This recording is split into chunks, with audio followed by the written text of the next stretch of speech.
आज हम बात करेंगे हीट की बात करने जा रहे हैं। ठीक है ना। हीट क्या होती है?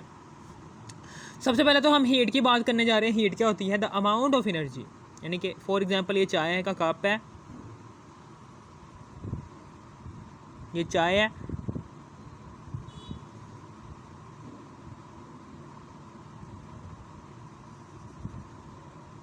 ये चाय का कप है,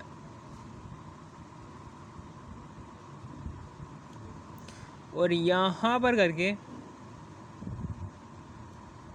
चाय भरी हुई है।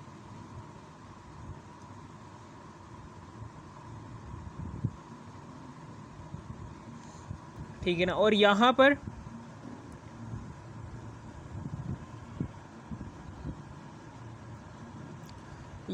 एक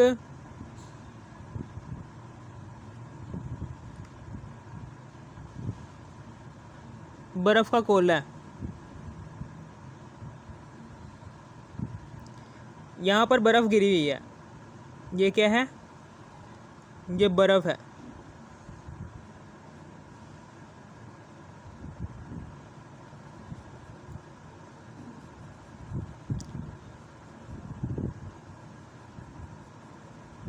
ये बर्फ है।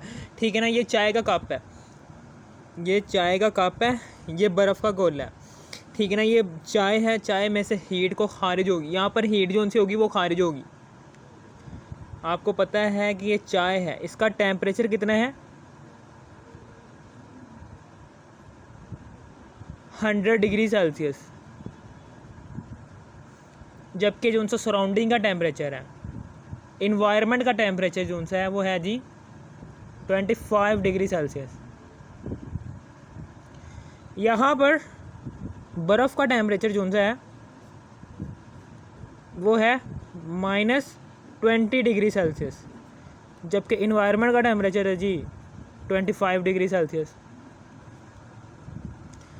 अब क्या होगा? यहाँ पर टेम्परेचर ज़्यादा है, यहाँ पर टेम्परेचर ज़्यादा है इन्वायरमेंट से। अब कोई भी चीज़ अपने आप को स्टेबल रखना चाहती है। हमेशा याद रखना कि यहाँ पर इस दुनिया में हर चीज़ स्टेबल होना चाहती है। इस दुनिया में हर चीज़ क्या होना चाहती है? स्टेबल होना चाहती है। स्टेबल का मतलब क्या होता है? कि हर चीज़ अपने आप को इन्वायरमेंट के मुताबिक ढालना चाहती है। ठीक है ना। यानी कि ये देखिए चाय है, इसका टेम्परेचर है जी 100 डिग्री सेल्सियस। चाय का टेम्परेचर क्या है? यहाँ पर चाय का टेम्परेचर कितना है? चाय का टेम्परेचर है जी 100 डिग्री सेल्सियस। चाय का टेम्परेचर क्या है? 100 डिग्री सेल्सियस। इसने अपना टेम्परेचर कम करना है और 25 डिग्री सेल्सियस लेकर आना है। जाहिर सी बात है कि अपना टेम्परेचर कम करेगी, यानी कि ये यहाँ पर हीट क्या होगी? खारिज होगी। ये हीट क्या होगी? यहाँ पर खारिज होगी। ये देखें, ये है सिस्टम है ना। ये हमने पीछे पढ़ा है कि सिस्टम क्या होता है?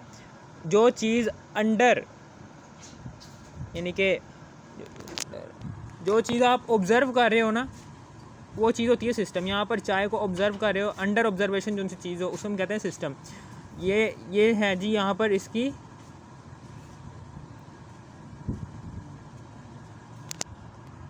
ये बाउंड्री है। यहाँ से एनर्जी, यहाँ से हीट रिलीज़ होगी। ये बाउंड्री है, यहाँ से एनर्जी, यहाँ से हीट क्या होगी? रिलीज़ होगी इस तरीके से। और हीट कितनी रिलीज़ होगी? 100 डिग्री सेल्सियस है ना। ठीक है ना। हीट तब तक रिलीज़ होती रहेगी जब तक इस चाय का टेम्परेचर इस सराउंडिंग के टेम्परेचर से मैच नहीं कर जाता।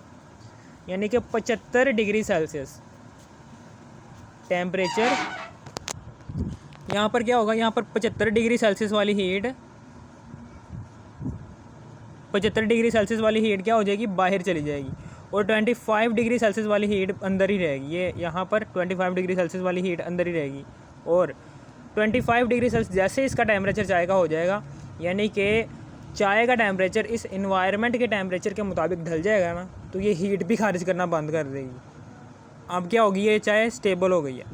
इसी तरीके से ये टेम्परेचर है जी -20 डिग्री सेल्सियस।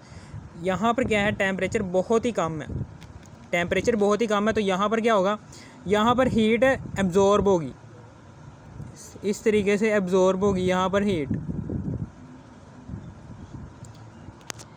यहाँ पर हीट क्या होगी? यहाँ पर एब्जॉर्ब होगी हीट। ये बर्फ़ क्या करेगी, इन्वायरमेंट से हीट को एब्जॉर्ब करेगी। कितना एब्जॉर्ब करेगी, -20 डिग्री सेल्सियस है, तो -20, ठीक है ना। तो यहाँ पर एनर्जी, यहाँ पर हीट क्या होगी, एब्जॉर्ब होगी।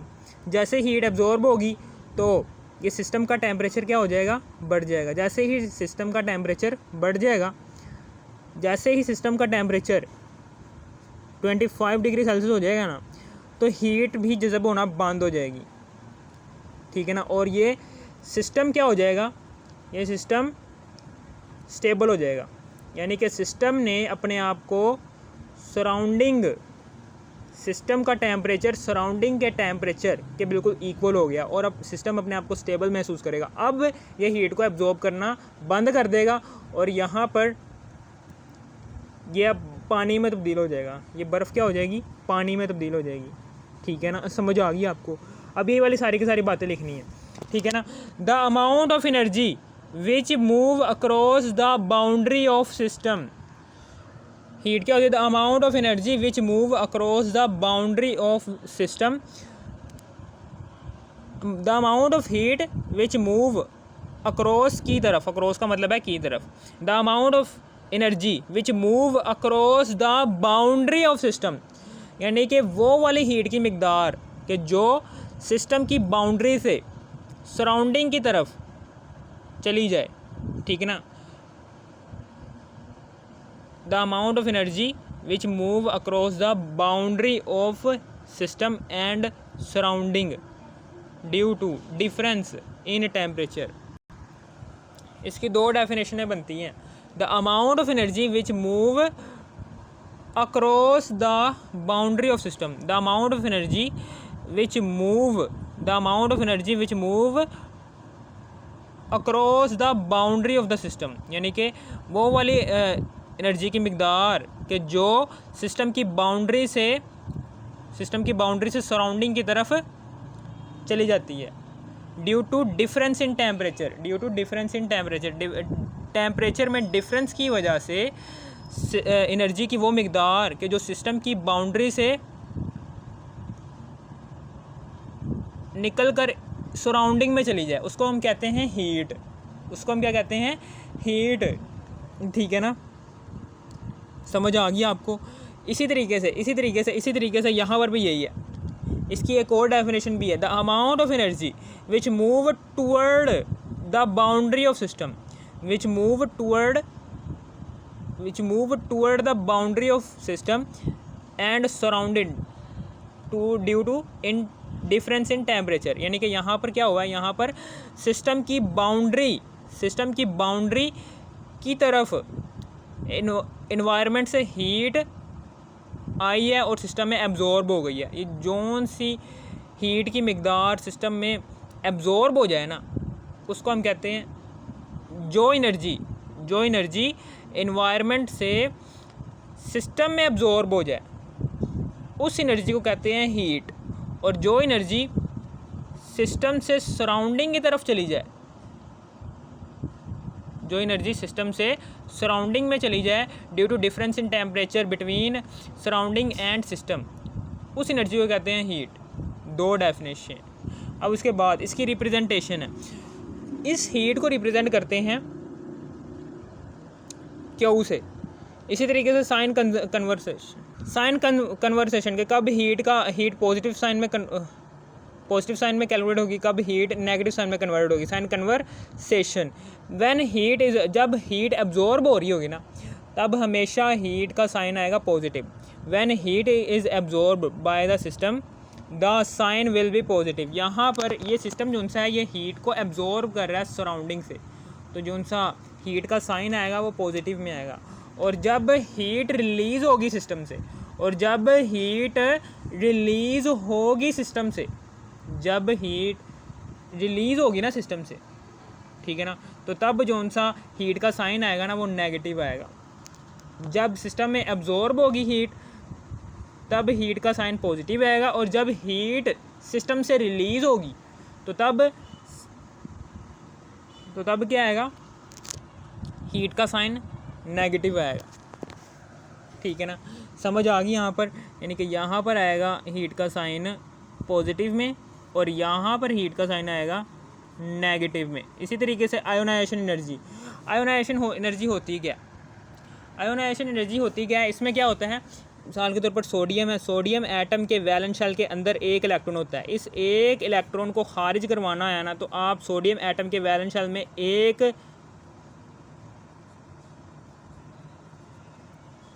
इलेक्ट्रॉन निकाल लेंगे। ये देखें, ये सोडियम है, ये सोडियम का एटम है, ये 2 है, यहाँ पर 8 है और यहाँ पर 1 है, ये 2 है, यहाँ पर 8 है और ये है जी 1 इलेक्ट्रॉन, ठीक है ना। अब क्या होगा, ये सोडियम का एटम है, तो सोडियम हम क्या करते हैं, हम यहाँ पर हीट को एब्जॉर्ब करवाते हैं, यहाँ पर हीट देते हैं नीचे से। जैसे ही हीट देते हैं ना, तो ये जो उनसा इलेक्ट्रॉन होता है ना, ये हीट को एब्जॉर्ब करता है और इसकी काइनेटिक एनर्जी बढ़ जाती है, तो ये क्या करता है, ये सीधा बाहर की तरफ चला जाता है, ठीक है ना। तो कितनी हमने एब्जॉर्ब करवाई हीट, आयोनाइजेशन एनर्जी होती क्या है, इसमें क्या होता है, किस आयोनाइजेशन एनर्जी होती क्या है कि किसी भी एटम के वैलेंस शेल में से इलेक्ट्रॉन को खारिज करवाना है ना, तो उस इलेक्ट्रॉन को दी जाने वाली एनर्जी को कहते हैं हम आयोनाइजेशन एनर्जी। और चूँकि हम हीट दे रहे हैं, हीट सिस्टम में एब्जॉर्ब हो रही है, सिस्टम में हीट एब्जॉर्ब हो रही है, तो हमेशा साइन क्या आएगा, पॉजिटिव आएगा। कितनी हीट यहाँ पर एब्जॉर्ब होगी, पॉजिटिव 496 किलो जूल पर मोल, इतनी हीट एब्जॉर्ब होगी। फिर जाके ये इलेक्ट्रॉन यहाँ से निकल जाएगा ऐसे करके,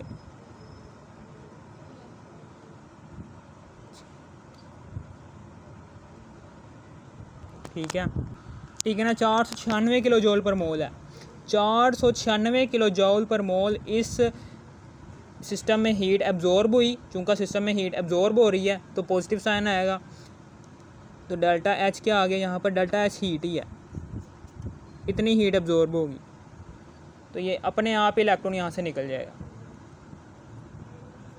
सोडियम एटम के वैलेंस शेल में से एक इलेक्ट्रॉन निकालना है तो इतनी एनर्जी देनी पड़ेगी।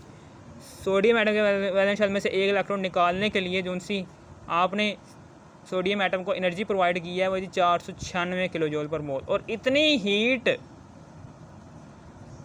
सिस्टम में एब्जॉर्ब हुई है। सिस्टम में एब्जॉर्ब होने की वजह से वो हीट का साइन, हीट की वैल्यू के साथ जो साइन आएगा वो पॉजिटिव में आएगा, ठीक है ना। इसी तरीके से एंडोथर्मिक प्रोसेस क्या होता है और एक्सोथर्मिक प्रोसेस क्या होता है। एंडोथर्मिक प्रोसेस में क्या होता है, हीट एब्जॉर्ब होती है। एंडोथर्मिक प्रोसेस में हीट एब्जॉर्ब होती है, चूँकि सिस्टम में हीट एब्जॉर्ब हो रही है तो वो वाला साइन पॉजिटिव में आएगा, और एक्सोथर्मिक प्रोसेस में हीट इमिट हो रही है। एंडोथर्मिक प्रोसेस में हीट एब्जॉर्ब हो रही है। एंडोथर्मिक प्रोसेस में क्या होता है, हीट एब्जॉर्ब होती है, चूँकि हीट एब्जॉर्ब हो रही है तो हीट का साइन पॉजिटिव में आएगा। और एक्सोथर्मिक प्रोसेस में सिस्टम से हीट इमिट होती है टुवर्ड सराउंडिंग, चूँकि हीट का खराज हो रहा है, हीट इमिट हो रही है तो नेगेटिव साइन आएगा, ठीक है ना। समझ आ गई आपको ये। एंडोथर्मिक प्रोसेस में पॉजिटिव साइन आएगा और एक्सोथर्मिक प्रोसेस में नेगेटिव साइन आएगा हीट के साथ। इसी तरीके से हीट के यूनिट्स क्या हैं, हीट के यूनिट्स क्या हैं, हीट के यूनिट होते हैं ये, हीट का यूनिट होता है ये जाउल, जाउल है। इसी तरीके से किलो कैलोरी, इसी तरीके से कैलोरी। और 1 कैलोरी जो सा होता है, 1 कैलोरी इज इक्वल टू होता है 4.18 जाउल के। अगर आपने कैलोरी को जाउल में कन्वर्ट करना है ना, तो कैलोरी क्या है, बड़ा यूनिट है, जॉल क्या है, छोटा यूनिट है। बड़े यूनिट से छोटे यूनिट में जाना हो ना, हमेशा हम मल्टीप्लाई करेंगे, 4.18 से मल्टीप्लाई कर देंगे, ठीक है ना। और जब जाउल से कैलोरी में जाना हो तो छोटे यूनिट से बड़े यूनिट में जा रहे हैं तो अब डिवाइड करेंगे 4.18 से, ठीक है ना। ये बहुत ही इम्पोर्टेंट है। इस तरीके से सारा के सारा हीट का आपको मैंने बता दिया। हीट का साइन कब पॉजिटिव होगा, कब नेगेटिव होगा, हीट की 2 डेफिनेशनें बताई, इसको किससे ज़ाहिर करते हैं ये वो अपना। Thanks for watching me. अगर आपको इस वीडियो की ज़रा सी भी थोड़ी सी भी समझ आ गई इस वीडियो को, लाइक और शेयर भी कर देना। Thanks for watching me.